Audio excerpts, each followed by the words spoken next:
a maneira como nós somos formados acaba com que nós reproduzamos também uma série de comportamentos, às vezes sem ter a dimensão disso, né?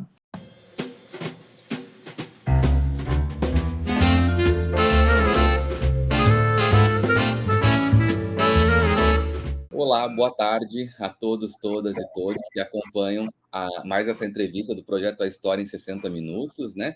Um projeto de extensão que promove e produz entrevistas com colegas que atuam em diferentes espaços e no Brasil todo, né? Essa é a ideia, ouvir colegas que atuam na universidade, em museus, arquivos, escolas, em diferentes regiões e fazer um mapeamento, então, dessas experiências, de alguns pontos de vista ao longo desse ano de 2022.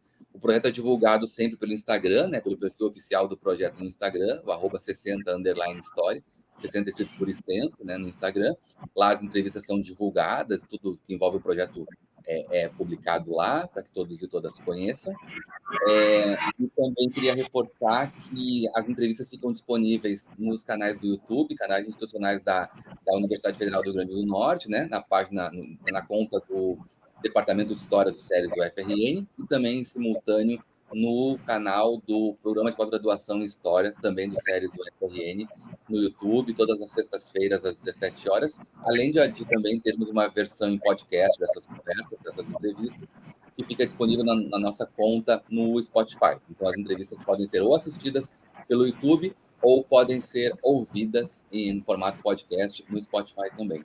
O convidado dessa semana é o professor João Maurício Gomes Neto, que é professor do Departamento de História da Universidade Federal de Rondônia, da UNIR, né, da Universidade Federal de Rondônia, que fica, né, na cidade de Olim de Moura, né? Olá, João, bem-vindo, boa tarde, tudo bem? Boa tarde, Evandro. Quero agradecer a você, a comunidade do SERES, né, pelo convite. Mais uma vez, estar em parceria com vocês. Espero que seja um diálogo proveitoso para nós. Com certeza será, João. Eu vou começar, então, com a primeira pergunta, né, mais geral e muito importante, mais geral, mas nem por isso menos importante, que é o teu ponto de vista sobre o que é a história nesse século XXI, o que tem sido a história, o que é a história para você nesse momento, né, histórico que nós estamos vivendo.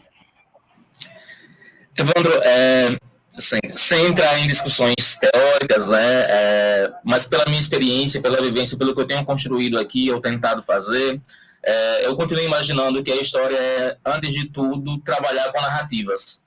E aí eu entendo trabalhar com narrativas, trabalhar com enredos, com a sua tessitura, com a sua construção e com as questões que isso atravessa, né? Isso envolve um trabalho profissional, pensando aí o que é que nós fazemos quando escrevemos, quando contamos, quando fazemos história, e ao mesmo tempo, como é que isso se desdobra em outras ações que vão além da comunidade historiadora, né? Como é que as comunidades atuam e consomem e, ao mesmo tempo, ajudam na produção desse conhecimento. Então, acho que ela é uma operação, né? Lembrando aí já a passagem clássica do Sertor, né? Que dessa operação resultou um produto que, para mim, é uma narrativa, né?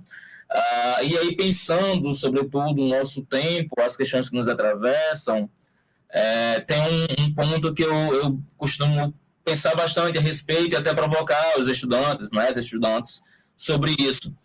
Quando a gente recua, por exemplo, a temporalidades mais afastadas, né, no tempo, é muito comum, às vezes, a gente num tom de lamento, mas olha, determinadas passagens, determinados momentos históricos, a gente só tem assim, as percepções de determinados grupos, porque o conjunto de fontes, né, os documentos que dão acesso, o que nos permite evidenciar rastros e tal, não permite, por exemplo, ouvir comunidades que estavam presentes, e aí a gente precisa fazer isso a partir da leitura que determinados grupos deixaram, né? Geralmente isso não expressa, são produções que não expressam essa diversidade, digamos assim, né? De conseguir abarcar o maior número de vozes possíveis.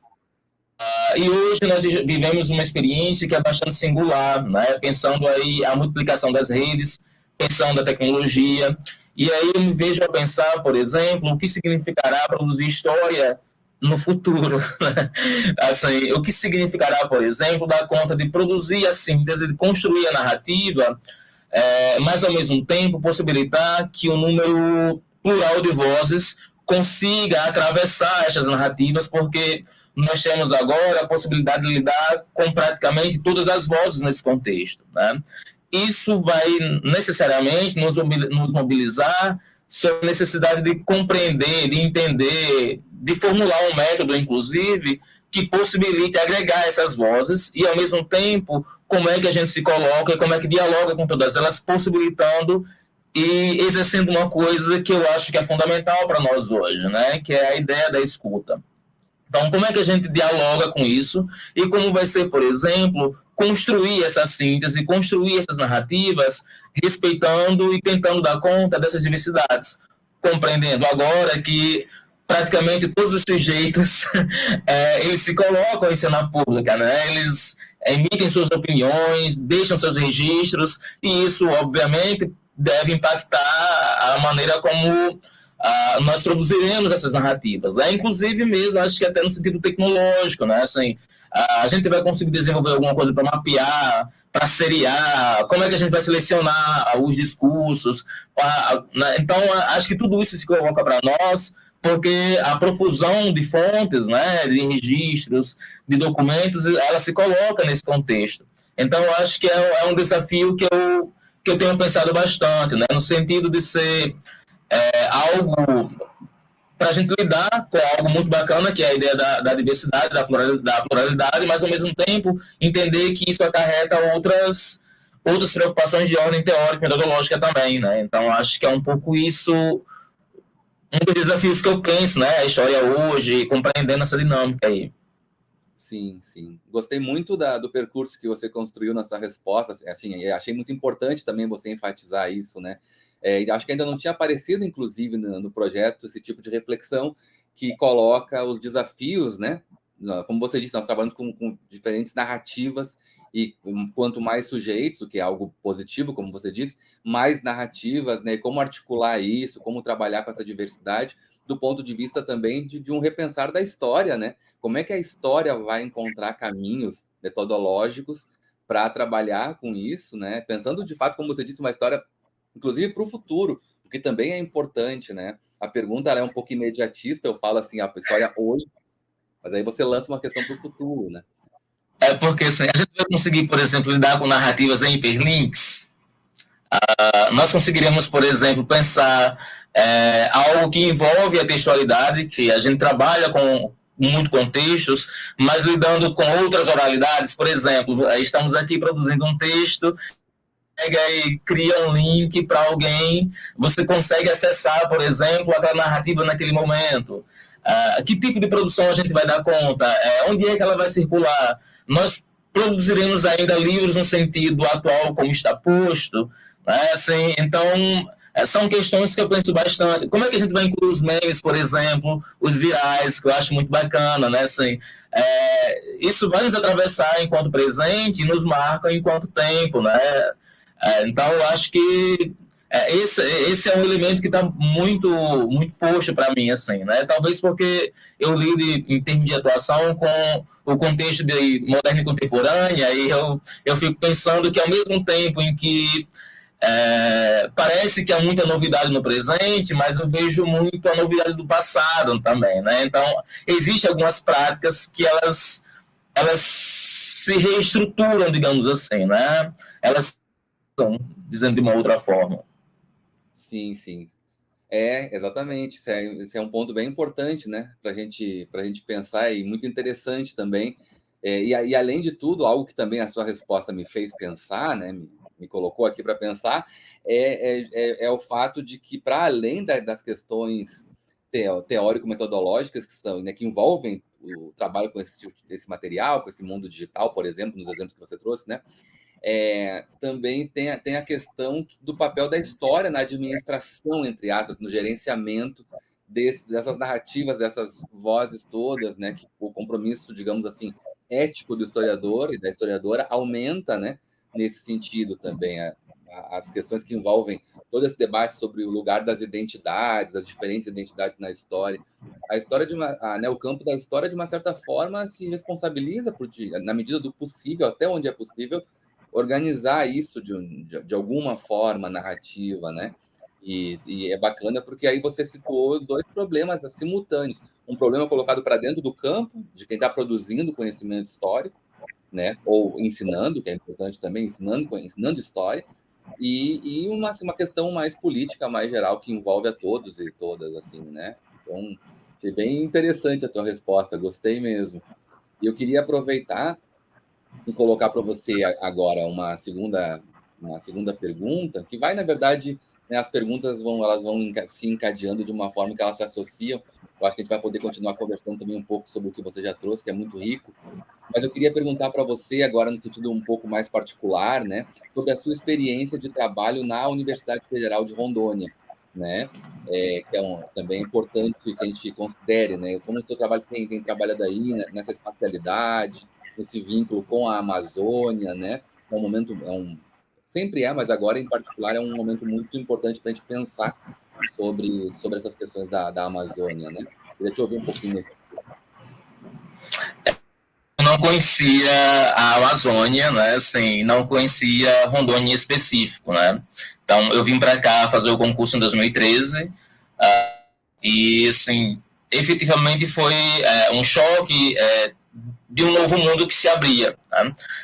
A Universidade Federal de Rondônia é uma universidade pequena, pensando em termos de comparação com outras instituições do país, é a única universidade pública do Estado, né, assim, e ela tem um papel que é fundamental dentro desse processo, né. Ao mesmo tempo, né, assim, estar na Uni me fez compreender, inclusive, como ela acompanhou esse processo de constituição do próprio Estado, né? A formação, a universidade completou 40 anos agora, o Estado também, né? Então, o processo de transformação de Rondônia em território e a construção de uma série de instituições para dar conta disso também abarca o processo da chamada ocupação ou colonização dessa espacialidade. E aí, assim, eu venho de um estado que não é central, né? Também o Rio Grande do Norte não é um estado central, é periférico, mas se nós pensarmos em termos da relação centro-periferia, como está dado no poder econômico, do capital, etc., né? Mas se nós pensarmos, por exemplo, dentro da trajetória de formação, a maneira como nós somos formados acaba com que nós reproduzamos também uma série de comportamentos, às vezes, sem ter a dimensão disso, né? Então, quando eu cheguei em Rondônia, uma das coisas que eu fui fazer, primeiramente, foi montar um projeto de pesquisa para entender o que era esta especialidade e me doar para cá, né? No sentido de tentar compreender e, assim, mapear o lugar onde eu estava. E isso me fez ter uma dimensão de uma série de elementos, de informações que me pareciam do passado, mas que estavam muito atravessadas em nós, né? Então, discutir, por exemplo, ditadura civil-militar, discutir processos de colonização, discutir migrações, discutir disputas identitárias, discutir a questão indígena, pensar a Amazônia como uma questão, a ideia do vazio sempre reiterado. Então, tudo isso, para mim, de repente, me fez perceber de uma outra forma que a experiência longe dessa especialidade não me possibilitava ainda, né? Assim, realmente estar aqui é muito diferente nesse sentido. Até mesmo em termos de projeto de universidade, né? Uma das coisas que me angustiam bastante hoje, pensando a atuação, inclusive, da história, a maneira como nós pensamos a universidade, ela responde aos desafios que estão colocados para a Amazônia, né? Eu sei, por exemplo, que a gente precisa de uma base geral, que precisa de linhas de ação, né? Que precisa de projetos que estruturem, inclusive, o conhecimento em vários lugares, né? Que dê uma dinâmica, que construam esse percurso. Mas pensar a Amazônia e as questões que estão postas dentro das realidades ou das Amazônias que existem aqui, né? Eu acho que nos falta muito isso.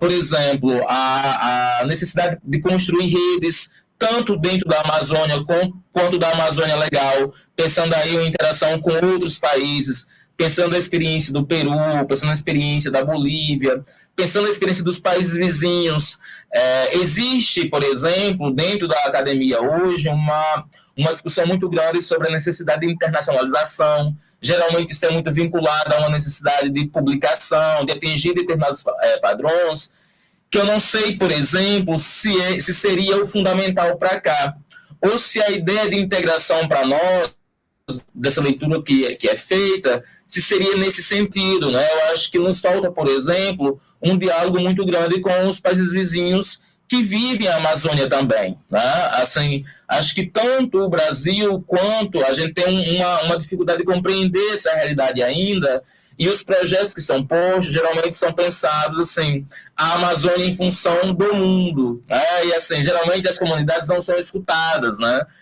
E às vezes nós que viemos para cá, e talvez essa seja uma das grandes lições que eu aprendi. A gente traz essa mentalidade e assim, a sedução, né, em reproduzi-la é muito grande. Então, às vezes a gente esquece que o conhecimento ou a própria estrutura universitária, né, acadêmica, ela pode reproduzir comportamentos colonizadores. E aí são as demandas que a gente coloca, são os projetos que nós criamos, são as intenções que nós temos, são as frustrações que a gente acaba imaginando que vai ter ou não, porque aquilo que você idealizou, imaginando que estaria em outro mundo, você encontra uma outra realidade. E aí, assim, a gente tem dificuldade em compreender o que é isso e começa meio que a almejar uma ideia de progresso, de desenvolvimento que talvez não seja cara a este estar aqui, né? Então, essa bifurcação mesmo de cultura e natureza, humanidade e natureza, nós perdemos muito essa conexão, e estar aqui é uma possibilidade de você compreender outras leituras, inclusive de ser e estar no mundo. Então, se a gente não se reeduca, não se questiona, não se pensa, inclusive, sobre o que significou esse processo, essa construção da agenda colonizadora no país e como é que ela é colocada para nós ainda, ao invés de nós atuarmos como agentes transformadores nesse lugar, a gente acaba atuando como mais um agente colonizador, e isso inclusive dentro da universidade, né? Então, eu acho que esse é um dos desafios reiterados que eu enfrento e uma das coisas que eu aprendi fazendo história aqui na universidade, lidando com essas diversidades.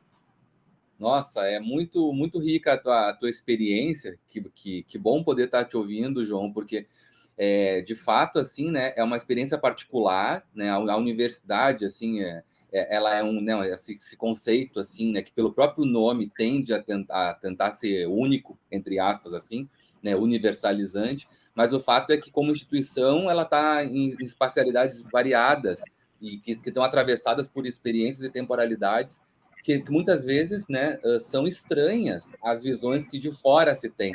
É isso que você colocou sobre o caso da Amazônia, por exemplo, e sobre o fato de ser um estado de fronteira, que, no sentido de dividir, compartilhar a experiência amazônica com outros países, e do quanto isso coloca outro tipo de demanda. O fato de ser uma universidade que está numa região fronteiriça, a gente discute muito isso no programa de pós-graduação, né, que é sobre sertões aqui no SERES, então é uma discussão importante para a gente também, né? Isso muda. Assim, uma das coisas que me inquietam muito, né? Por exemplo, nós temos, quando nós vamos estudar os processos, né, as chamadas migrações, os processos de ocupação, né, todos os povos, em alguma medida, foram migrantes, né? Mas a nossa percepção, a leitura que a gente tem de desenvolvimento, de progresso, que a gente lança para cá, assim, vamos montar isso está nas ações mais básicas, né? E você vai justificar o projeto, assim. Aí, às vezes, você utiliza a ideia de promover o desenvolvimento da Amazônia, né? Assim, obviamente, eu não sou contra o desenvolvimento no sentido, né, assim, geral da expressão. A questão é o que significa e o que eu estou chamando de desenvolvimento. Vamos pensar, por exemplo, trabalhos em comunidades ribeirinhas, em comunidades quilombolas, em comunidades indígenas. Tá? E você tocou no momento inicial, por exemplo, na questão do componente ético de nossa atuação. Eu, por exemplo, Evandro, eu não faço história indígena. E eu sempre assim, faço questão de evidenciar isso, porque isso é muito caro, inclusive para as pessoas que lidam com essa atuação, né? Mas eu tenho uma sensibilidade, eu entendo que eu ocupo uma função que é um outro lugar. Eu posso falar com outras pessoas que tiveram uma formação parecida com a minha, para sensibilizá-los e compreender o que é este outro lugar. Eu acho que nós exercitamos muito pouco a escuta, e inclusive na universidade. Quando eu pensava sobre a questão do componente ético, né? Trabalhar com história indígena, por exemplo, é muito difícil. Esse é um dos elementos pelos quais eu não sei se eu daria conta, né? Por exemplo, eu consigo escutar esta comunidade, entender o que ela me diz, ou eu quero trazer a comunidade para como uma referência para uma atividade, mas assim, eu acabo reforçando a ideia do exótico, né? O que eu estou fazendo, sabe? Assim, ou então quase como um cartão de visitas. E essas populações, elas têm uma trajetória que é milenar, é um conhecimento que precisa efetivamente de sensibilidade para escutar. E às vezes a gente traz essas comunidades para a universidade para ela nos ouvir, sabe? Para que a gente as ensine. Eu entendo e compreendo a necessidade do compartilhamento de experiências, dos diálogos. Acho que a gente cresce nessa dinâmica, mas o processo de colonização, a ideia de modernidade, de progresso, ela não envolve, por exemplo, assim, quase nunca essa perspectiva de escuta, ela é de eliminar o outro. Né? Assim, é um processo de desconsiderar outros saberes, porque eles fogem, em alguma medida, à episteme da ciência tradicional, da ciência dita moderna, que ela é também, né? Não é que ela não seja importante, que ela não indique um momento relevante, inclusive para a construção da nossa ideia enquanto sociedade, enquanto universidade, mas ela produziu também nesse percurso muito silenciamento, e ela produziu também um comportamento que é, sim, que é a dificuldade de conseguir ouvir outras trajetórias. Durante a pandemia, por exemplo, eu ouvi falar de um colega que me chocou bastante em relação a isso. E é da nossa área, porque isso nos faz pensar como é que a gente lida de forma difícil com essas questões.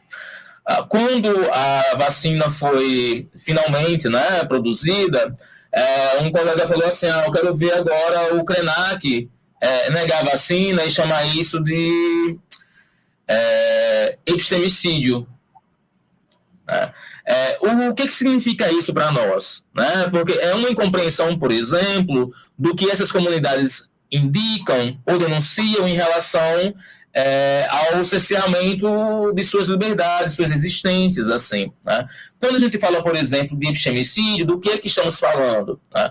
Quando se fala, por exemplo, de experiência colonizadora, de como isso ainda está presente na instituição, de como isso abarca os nossos cursos, de como isso abarca a nossa formação, os nossos saberes, né, os projetos de sociedade que são implementados. Então, se a gente não dá conta de movimentar-se para ouvir o que está dizendo, dificilmente a gente vai conseguir produzir conhecimento capaz de fazer as pessoas se sensibilizarem a respeito de.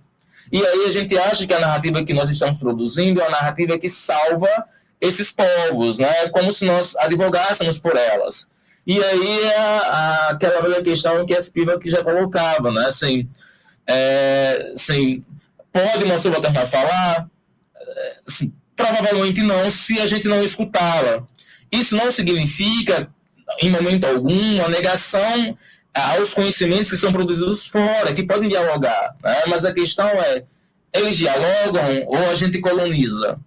Né? Então, estar neste lugar, em acesso, né, em contato, percebendo essas dinâmicas, me fez duvidar, sobretudo, do que eu faço quando faço história.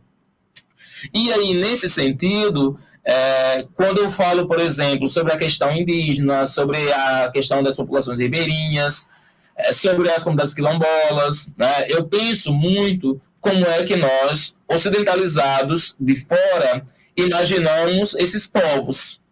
porque ao fazer isso, eu acho que nós podemos nos reposicionar em relação a isso. Aí tem um componente do que você havia falado, eu acho que é um componente ético, né? Olha, o que a gente faz quando faz história indígena? Aí eu estou falando com os meus, né?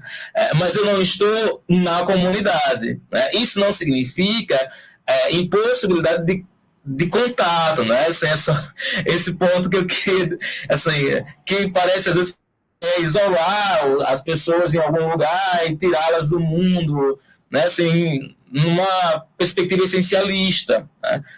Mas eu acho que nós somos constituídos em uma tradição tão forte no sentido de professar verdades que às vezes a gente duvida daquilo que a gente crê. Né? Não duvida daquilo que a gente crê, desculpa, né? Assim, que se tornou quase uma crença. E aí esse comportamento, inclusive, é científico, né? No sentido literal do termo, né? Pensando que a ciência produz dúvidas. Mas às vezes, talvez, nós estejamos produzindo certezas demais. E aí a dúvida é um lugar que eu acho que é importante para nós conseguirmos nos deslocar em relação a essas experiências, inclusive pensar esse lugar da universidade, né? E aí, felizmente, a minha presença na Uni, em uma cidade do interior, me fez pensar um pouco isso. Rapidinho, já passo para você, tá? Por exemplo, eu estava vendo os censos em relação às populações tradicionais de 1842, salvo engano, que apontuava, inclusive, a população indígena no RN. No outro, por exemplo, ela já aparece fora, na contagem seguinte, né? Assim, isso me faz pensar, por exemplo, até quando a minha dissertação do mestrado, que é pensando um pouco a ideia do potiguar e tal, né? Assim, é muito interessante, por exemplo, o gentílico potiguar nomeia uma espacialidade onde se disse durante muito tempo que não existia mais população indígena. Como é que nós obteramos isso? Como foi esse processo? Como se deu esse silenciamento? Então, sair do RN, chegar aqui e me deparar com essa realidade, assim, foi um choque, né? E ao mesmo tempo uma descoberta para que eu me imaginasse, assim, cara, você é muito colonizado, sabe? Há muito que se duvidar daquilo que a gente pensa, daquilo que a gente acredita, daquilo que a gente leva como profissão de fé, né? Então, acho que esse é o principal elemento que eu tomaria como exemplo daquilo que eu vejo hoje no lugar onde eu ocupo. Excelente, excelente sua resposta, porque ela leva a gente a pensar muitos pontos importantíssimos que estão aí na pauta, mas em especial, enquanto você falava, eu pensei assim, como é importante a gente frequentar, estar em regiões, em espacialidades de fronteira, assim, né? Porque isso sai um pouco dos espaços considerados centrais, né? Assim, por diversos motivos. E é importante porque a gente começa a ver tudo isso, e isso aí tem a ver também com a compreensão do que é ciência, né? Porque se a gente fica muito acomodado numa certa posição de centralidade do discurso científico, a gente acaba não produzindo boa ciência. Acho que a conclusão que você traz é essa, né? Porque, como você disse, a ciência precisa da dúvida, precisa do deslocamento, precisa desconfiar de si mesma, às vezes, para poder avançar. E também, hoje em dia, sobretudo por questões políticas que a gente vê, sair um pouco dessa posição privilegiada, assim, de ser, né, uma voz dominante, mais elevada, que vai dizer uma verdade ao mundo, na verdade, a ideia justamente é outra, né, assim, hoje em dia, ver essa diversidade, né, esse discurso totalizante da ciência, de uma única ciência que explica tudo, que faz a gente se sentir colonizado, como você disse. Ela não é exatamente, talvez, a ciência que o século XXI precise, né? Então, achei muito interessante a sua experiência narrada, né? Você quer falar alguma coisa? Pode ficar à vontade. Eu acho que é o desafio da pluriversidade, né? Assim, a gente fala muito em universidade, né? Assim, a gente conseguiria pensar em uma universidade pluriversal, esse seria um ponto, né? O outro, você reiterou a ideia de fronteira, eu acho muito interessante, porque para nós, ela envolve, eu digo para nós que estamos aqui, ela envolve no mínimo duas dimensões. Ela envolve, obviamente, a dimensão espacial, e aí, assim, é esse não lugar, ou esse entre lugar, né? É o que aproxima e o que afasta ao mesmo tempo, mas envolve também a fronteira do humano. E aí eu acho que aqui é sobretudo do humano, né? Assim, é do humano e do natural em outro ponto, né? Porque por que é dito um espaço em disputa e um espaço em questão? É porque as humanidades que, em tese, habitariam este espaço, elas não corresponderiam ao projeto de poder que se espera. Então, você precisa recolonizar e trazer outros povos que sejam necessários ou que dialoguem com aquilo que você espera. É por isso, por exemplo, que as comunidades tradicionais são entendidas ou ditas atrasadas dentro do discurso, dentro de determinados discursos, né? É por isso que o discurso da atualização desses povos é muito frequente, porque indica que a humanidade deles não conta para esse projeto. E aí esta é a fronteira do humano. São aqueles povos que nós não somos capazes de aceitar ainda e de reconhecer neles a humanidade. Então, esse é um ponto que é muito significativo, porque é um dos elementos que tem tornado a Amazônia uma questão até hoje. Este e a ideia de existir, por exemplo, florestas ainda, né? Não é retomando a ideia do discurso de uma floresta, de um espaço intocável, né? O mito da natureza intocada, né? Assim, porque a vivência desses povos aqui indicam isso, né? Que pelo contrário, né? Mas a própria ideia a gente não aceita outras possibilidades de existir. Quando a gente vai pensar a formação da ideia de civilização, o que surge? A ideia de cidade, a partir da ideia de conglomerados humanos que se fixam em um lugar. Isso é básico para a gente pensar, porque é difícil pensar comunidades que vivem se mobilizando, né, em deslocamento na Amazônia, e se entende que elas não produzem cultura porque elas são móveis. Porque a forma como a gente, inclusive, se constitui enquanto história, entende que não se produz conhecimento, cultura, urbanização, desenvolvimento na mobilidade, porque você precisa fixar. Então, isso faz com que se entenda que esses povos não contam, eles são nômades. A ideia do nomadismo como um atraso. Assim, e aí, a vivência que eles estabeleceram com esses lugares, os conhecimentos construídos, os saberes que são milenares, estão totalmente desprezados porque nós somos incapazes de enxergar. Não necessariamente por uma questão de maldade, mas por uma questão de cegueira científica mesmo, de método, de compreensão.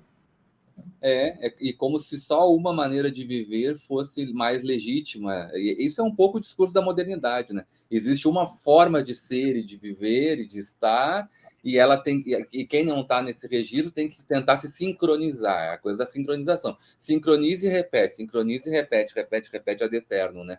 É aí sobre isso. E aí avanço. Precisa avançar. Exatamente, isso aí é um ponto. E como você disse, né, tem as questões da fronteira geográfica, mas não é só isso, é a dimensão da fronteira no sentido simbólico também, que é o que está em disputa, que é isso que você está trazendo na sua resposta, né? Isso aí também, a dimensão simbólica também é o que está associada, né? Aquela coisa, não tem dissociação, tá? O corpo está ocupando um espaço e tem ideias ali circulando também, tudo está envolvido.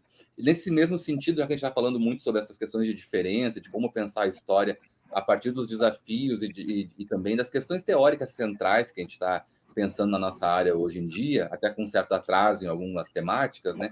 Eu queria saber, João, na tua experiência como professor aí, pesquisador, extensionista, enfim, como é que os estudos de gênero, que finalmente têm chegado com mais força no campo da historiografia, assim, né, do ensino, da pesquisa, e também os estudos pós-coloniais ou decoloniais e decoloniais, né, têm afetado o teu trabalho aí?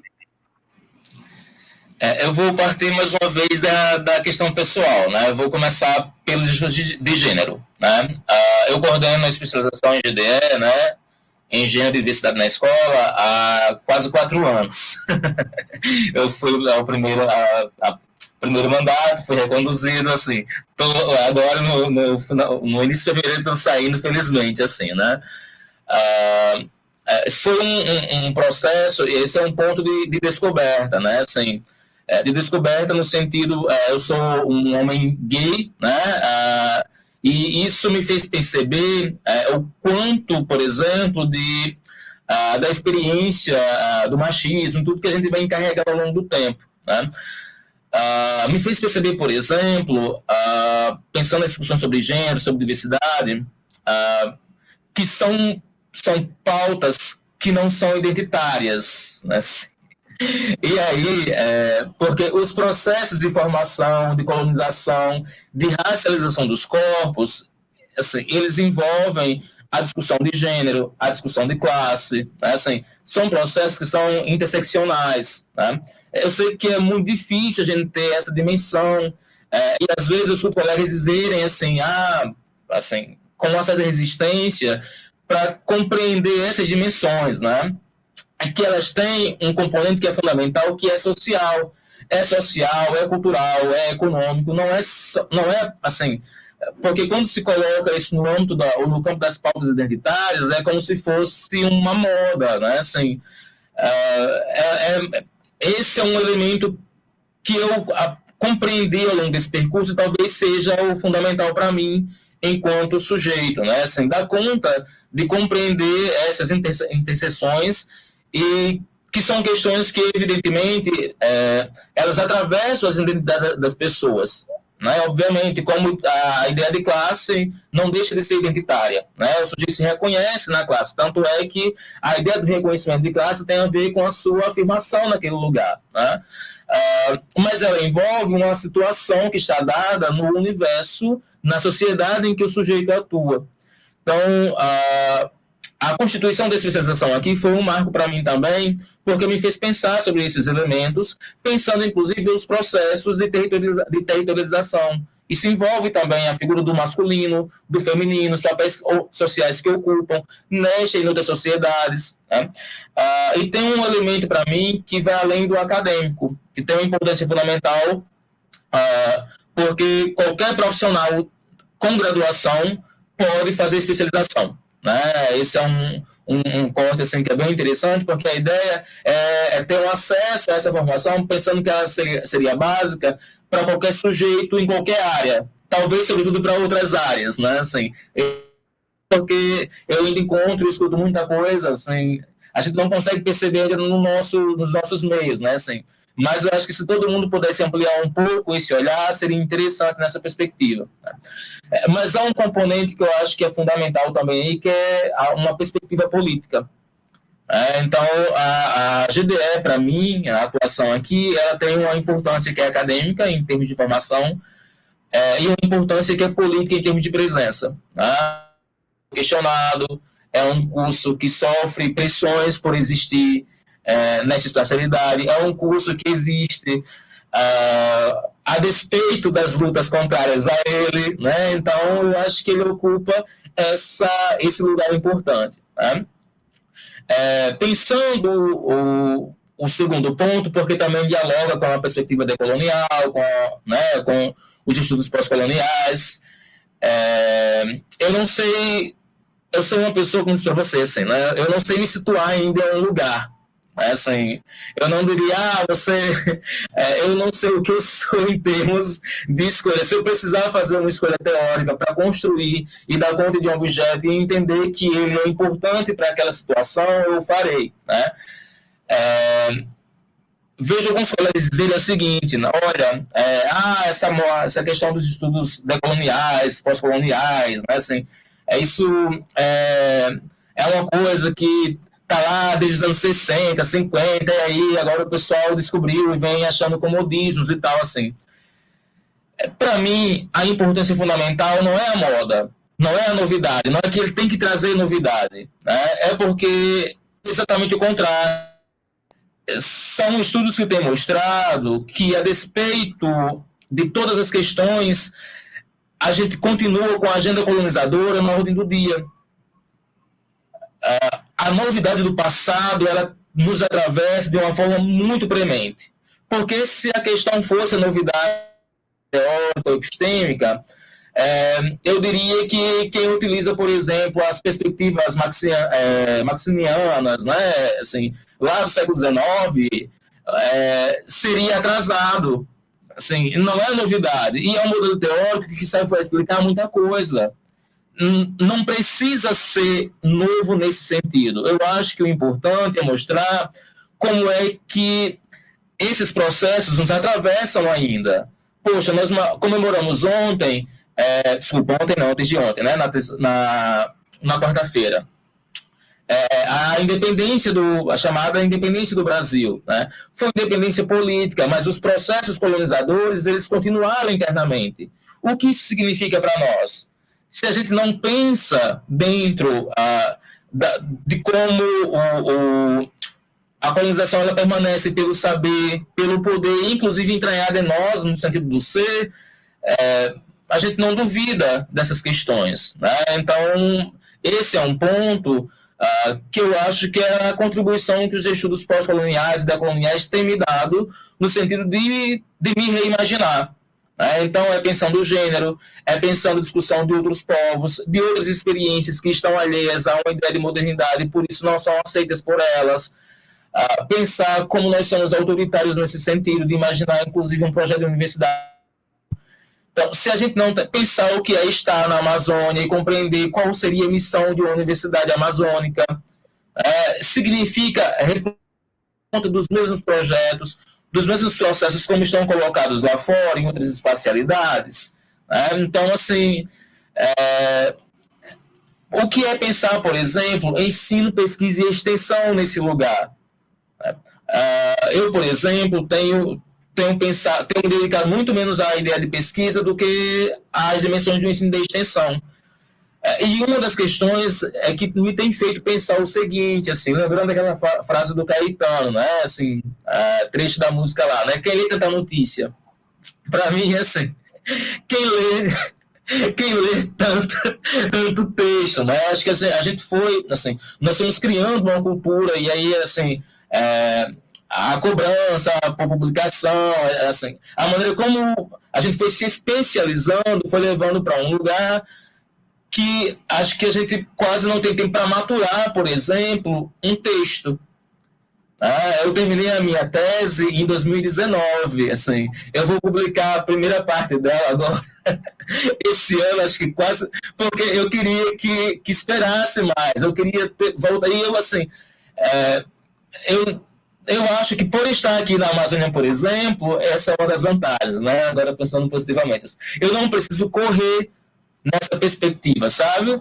Então, eu posso esperar um pouco, posso me dar um tempo em que tudo é tão acelerado para esperar um pouco as coisas assim, sabe? Então, acho que a gente precisa, no meu caso, né? Assim, eu acho que o lugar é muito, eu penso muito em extensão, porque acho que é a sobrevivência do curso e o ensino, né? Que eu acho que como a pesquisa dialoga nesse meu campo. Então, assim, João, não vou pensar isso, assim, vai vir um projeto mais à frente, mas no seu tempo, porque eu quero ter, assim, um pouco de tranquilidade para imaginar, para pensar, né, para me inquietar mais, sem ter que seguir uma correria tão grande, tão extremada, né? E aí acho que também a crítica à modernidade, a reflexão sobre o que significa a modernidade me fez pensar um pouco as minhas práticas enquanto docente, né? Enquanto pesquisador, enquanto professor. Né? Não é que eu me alhei, que eu não entenda que isto não é importante, sabe, Evandro? Assim, qual é o tempo que eu vou destinar, em que tempo eu vou fazê-lo, de que forma? Então, acho que isso tem me atravessado mais ou menos dessa maneira, assim, sabe? Eu acho que a sua resposta, de novo, tem muitos aspectos que podiam ser pensados, não vai dar tempo da gente, queria poder ter mais tempo para conversar com você sobre tudo isso, mas eu só queria destacar que é bacana porque você aponta para os modelos de universidade, para as experiências particulares onde a universidade se apresenta, está colocada, né? É como você disse, de repente se fala muito em internacionalização, mas se pensa em parcerias para publicação, para promoção de eventos, dentro de um molde tradicional de como funciona a universidade, e de repente, você disse no caso de Rondônia, a internacionalização com os países vizinhos seriam por outros motivos, por outros caminhos, outros problemas, né? Seria assim, valorizar esse tipo de experiência dessa região, equilibrar um pouco assim essa abstração do que é o modelo da universidade internacional, que é importante que a gente mais ou menos compartilhe de fato, assim, uma certa né, uma certa ideia, mas não pode se resumir a isso, tem que valorizar as experiências particulares onde essa instituição chega, né? Eu acho isso muito importante, né? E o Universal, Evandro, o Universal, ele é, assim, né, ele é um lugar, né, assim, o Universal, ele é atravessado pelo poder, ele é atravessado por outras relações, né? Então, quando fala, olha, vamos pensar, por exemplo, o que é estar aqui, pensar outras possibilidades. Quando eu tensiono e chamo a atenção para esses elementos, não é um discurso ressentido, magoado de quem ocupa as beiras. Né? Assim, pelo contrário, assim, a ideia não é assim, compreender que assim, o que torna, por exemplo, um determinado modelo de universidade padrão no país e talvez até hoje no Ocidente, isso tem a ver com uma determinada perspectiva de poder que está colocada. E eu sei que eu também constituo, né, estou nesse lugar porque eu faço parte da universidade e eu não estou alheio a isso. Tá? Eu compreendo essas questões, mas acho que a missão da universidade também, inclusive pensando no seu sentido princípio, né, uma questão que é fundamental para nós, também não é só seguir assim, a cobrança e o que é colocado o tempo todo, mas é tensionar também. Tensionar no sentido que eu acho da proposição, né, de entender que outros modelos são possíveis. A Bolívia, por exemplo, faz fronteira com Rondônia. A Bolívia tem uma experiência que é espetacular. Eles conseguem dar conta de uma experiência democrática onde as comunidades tradicionais se colocam a partir de suas perspectivas. Isso significa que esses povos conseguem ouvir e respeitar uns aos outros, mas a gente não consegue entender praticamente nada e compreender quase nada da Bolívia. A gente conhece muito pouco dos nossos vizinhos. E por que isso acontece? Eu sei que é discurso quase batida, mas assim, nós estamos muito voltados para um outro lugar, para o norte. Né? Assim, o nosso norte é um outro norte. Isso nos faz não assim, e esse norte que nos dá o modelo de universidade e a ideia do que seria universal, na verdade é uma experiência específica que foi tornada universal porque o poder atravessa esse saber. Assim, e obviamente quando eu faço essa ponderação, não é imaginando que eu, assim, pelo menos espero que não seja, não é querendo construir um novo universal a partir do lugar onde eu estou, mas é assim, dizer, olha, podem existir outras realidades. E isso que é dito local, e o que é local em tese não é universal, se aplica só a um lugar, né? Assim, ele é situado, ele é regionalizado, ele é territorializado, ele é percebido dessa forma porque as estruturas de poder que o atravessam não estão situadas como está fora. Logo, ele não é universal porque ele não é um modelo consumido por todo mundo. Mas o universal, ele parte de um lugar. O que o torna universal não é a sua universalidade, é o poder que o acompanha, que faz com que nós consumamos tudo isso. Eu acho que pensar sobre essa questão é fundamental. No final das contas, todos nós somos locais nos nossos lugares. Né? Assim, universais. Né? O que é universal assim? É universal no humano que a gente precisa se alimentar, né, se não sobrevive, né, que tem determinados comportamentos que são universais, porque todos os seres humanos, em qualquer lugar, precisam fazer para existir. Fora isso, as formas de existir que foram ditas universais, inclusive a própria ideia de estar universal, ela é atravessada pelo poder que constitui. Né? Então, eu não estou negando que elas têm uma abrangência maior, mas eu preciso compreender por que é que elas chegam nessa dimensão. Né? E talvez não seja só a meritocracia, como alguns imaginam, né? Exato, exatamente. Essa ideia muito boa que você reforça agora, os saberes, que se fala tanto hoje sobre saberes localizados, né? Da dona Haraway e tal, mas todos os saberes são localizados, inclusive o dito saber universal, né, esse lugar do universal. Achei bacana você trazer essa discussão também. Mas, João, o tempo nosso está correndo, porque a conversa está boa. Aí Mas eu quero colocar para você ainda uma questão sobre o ensino de história. Queria te ouvir um pouquinho. Eu vou conjugar aqui duas questões que, na verdade, eu acho que elas estão muito próximas, porque tem a ver com tudo que a gente está falando, que tem, de uma certa forma, é uma discussão sobre até a própria ideia de politização do tempo, que o Rodrigo Turim também fala, né? Essa questão de envolver essas dimensões variadas da política que atravessam o tempo histórico sobre o qual a gente fala, que não tem nada de universal, é bastante mais plural, né? Queria te ouvir um pouquinho sobre a importância do ensino de história hoje, no teu ponto de vista. Se pudesse comentar brevemente um pouquinho sobre os currículos, né, que formam professores, talvez a partir da tua experiência, inclusive, né, na UNIR, e também o teu ponto de vista sobre o reconhecimento da profissão de historiador, que afeta o ensino de história também, recentemente, há 2 anos atrás, por parte do Estado brasileiro. Tá. Começando pelos currículos, né? Nós estamos construindo esse diálogo aqui e eu te coloquei uma série de indagações e de questões que me atravessam.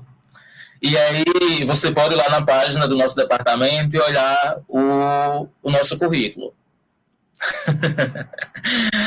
Isso me inquieta muito, tá certo?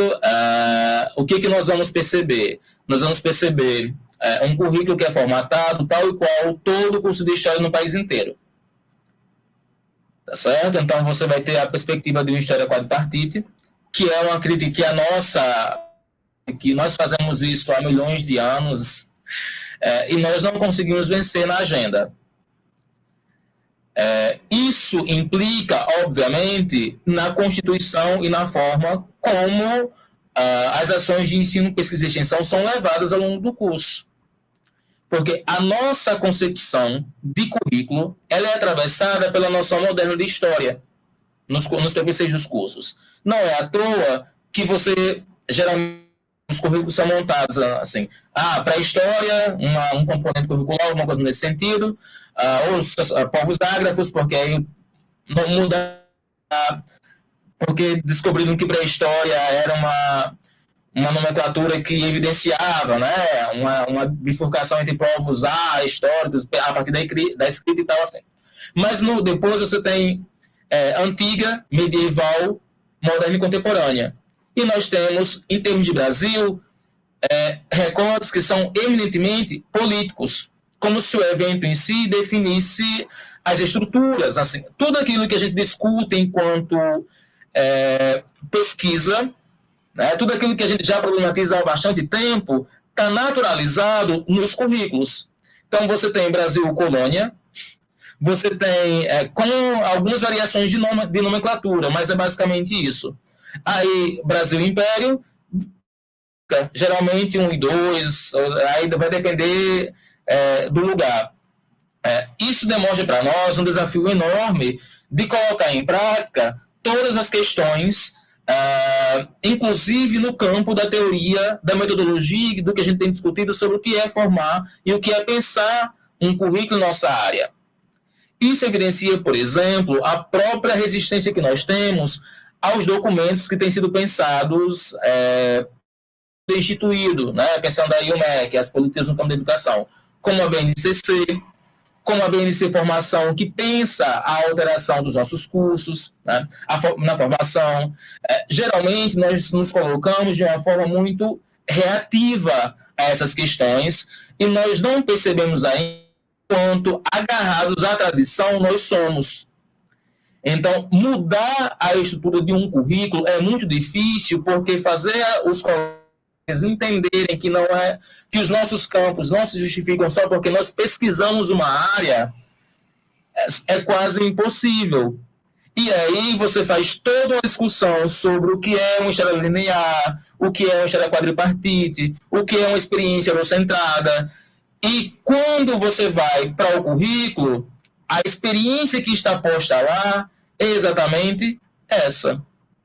Então, esse é um ponto que me angustia muito do lugar onde eu estou, porque, assim, olha, como é que a gente poderia pensar um currículo que abarcasse as críticas, assim, a massa crítica reflexiva que a gente tem em relação a isso, não precisa ser em perspectiva decolonial. Pode pegar, por exemplo, assim, uma outra, pode pegar, inclusive, a própria perspectiva marxista, pode pegar a perspectiva freireana, inclusive, se quiser pensar numa outra vertente, assim. A gente currículo a partir de um outro olhar. Né? Mas a nossa resistência, né, a nossa apego à tradição é grande demais. Então, hoje, pensando o currículo, eu diria isso a você. Né? E essa é uma inquietação das grandes, inclusive porque nós estamos em processo de reformulação para atender, mais uma vez, as especificidades, e eu me vejo, assim, nesse lugar, mais uma vez. Né? E pensando a formação do historiadora, né, pensando hoje a profissão, eu acho que é um ganho para nós. Eu acompanhei de forma mais afastada, não estive no debate na linha de frente, né, acompanhei por notícias, né, por ver os materiais que foram divulgados, ler alguns textos. Eu acho assim, que é um ganho em termos de atuação, inclusive para nós, pensando na Amazônia. Né? O que significa, por exemplo, pensar a atuação historiadora neste lugar. Tem uma possibilidade enorme de pensar instituições, de pensar parcerias, de pensar redes de ação, de interconexão, inclusive, que atravessem a fronteira, né? A fronteira amazônica, né? De pensar assim, a fronteira amazônica brasileira, né? Assim, então, pensar outras possibilidades. Mas acho que nós não temos compreendido, enquanto comunidade, um elemento que é basilar, que é o ponto seguinte: a lei ela não se realiza em si mesma. Então, assim, você tem uma prerrogativa legal, mas a gente tem que gerar demandas, a gente tem ações. E aí eu vejo, às vezes, os colegas, assim, fazendo críticas ou determinadas questões, assim, como se esperasse que a lei, ela se auto-aplicasse, né? Assim, eu acho que se a gente não demandar, não agir, não construir, aí não vai, assim, a lei existir ou não vai fazer a menor diferença nesses termos, se a gente não se apropriar dela e demandá-la. Né? Então, é a minha posição a respeito. Certo. E sobre o ensino de história, se você pudesse falar um pouquinho, assim, em linhas gerais, sobre a importância do ensino de história no nível, assim, da formação da população. Né? Sim. Perfeito. Um ponto, para mim, é fundamental. Eu toco nisso nas minhas aulas porque eu pergunto sempre: olha, vocês encontram material sobre tudo em qualquer lugar na internet hoje. Vocês querem pensar o quê? Que conteúdo? Vocês vão pegar professores renomados, assim, do professor mais renomado, mais graduado, ao youtuber. Vocês têm canais especializados, vocês têm material produzido sobre tudo, em qualquer lugar hoje na rede mundial de computadores, por exemplo. Então, qual é o nosso lugar? O que justifica, por exemplo, a nossa formação ainda? Por que o ensino de história é importante? É importante exatamente porque a inflação de conhecimento, assim, é absurda. A nossa formação, ela se dá, sobretudo, agora, para saber como ler e como compreender o mundo. Não é disputar com narrativas, mas é como compreender e como construir narrativas. Se a gente dá conta de entender e de se situar nesse processo, a história continua mais importante do que nunca. Ela continua atual, ela continua fundamental para a formação. Porque é tanta informação que, se você não tem a formação para lidar com elas, você não consegue discernir, inclusive, entre o que é falsificado e o que é minimamente referenciado por um método. Mais do que nunca, a empiria, ou o chamado método do historiador, continua relevante para nós. É por isso que o ensino, com base nesses elementos, para mim, continua fundamental. Uhum. Ótimo, muito bom. Bom, agora o tempo está de fato acabando, mas eu vou colocar ainda uma última questão para você, João. Queria colocar uma última questão, essa, né, no sentido mais pleno assim da subjetividade, né, no melhor sentido também, porque é importante. Sempre é bom sentido, né, falar de subjetividade. Mas eu digo, a gente às vezes tem pouco espaço para falar sobre pontos de vista, assim, da ideia do quanto esse tipo de conhecimento específico nos atravessa, né, nos compõe como profissionais e como sujeitos do mundo, né? Então, a última pergunta da entrevista que eu queria colocar para você é sobre isso, assim, é sobre como é que você percebe, né, hoje, assim, pela sua vivência, como é que você percebe que a história faz parte, compõe a vida das pessoas à sua volta, enfim, né? E, em particular, como é que a história dá sentido, né? Constrói, digamos assim, a narrativa, para usar uma expressão que você usou desde o início, né? A narrativa da sua vida, da sua existência. Nós esquecemos. Vou voltar a um ponto assim. Quando me perguntam assim, por que você gosta de história? Eu digo, porque nós esquecemos. E aí não é no sentido messiânico, não, sabe, Evandro? É porque eu acho, né, na verdade, assim, eu percebo que não é fazendo o discurso reclamoso de que no Brasil não se valoriza a memória, etc. e tal, assim. Quando nós esquecemos é que eu acredito, né, assim, eu acho que percebo isso, que no Brasil o apagamento das memórias, o apagamento da história é um projeto das histórias, é um projeto de poder. E acho que não esquecer isso, né, e entender isso é fundamental. Né?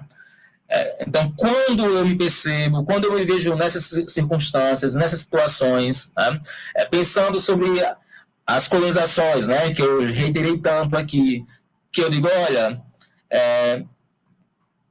essa experiência ela não pertence ao passado. Esse é um passado contemporâneo, ela nos atravessa hoje.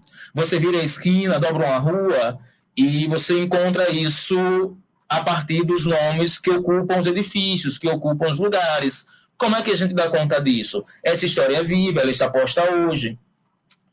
Você posta um meme na internet, por mais que seja uma linguagem mimética, ou que seja assim, um tweet, né, assim, com cento e poucos caracteres, aquilo traz elementos que evidencia parte da trajetória de constituição desse sujeito, que, por sua vez, possibilita acesso a entender as suas comunidades de referência, aos seus lugares de atuação.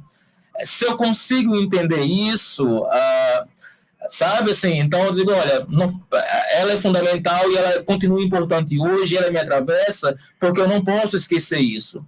Se eu esqueço isso, eu acho que tudo é natural, e aí o projeto de poder calcado no esquecimento, que eu entendo que é vigente hoje, ele continua tendo um sucesso abjeto, enorme. Então, para mim, lembrar que nós esquecemos e que há um projeto de poder que se vincula a isso, muito evidentemente, é a forma como eu imagino o meu lugar e imagino a importância da história para mim hoje, nesse sentido.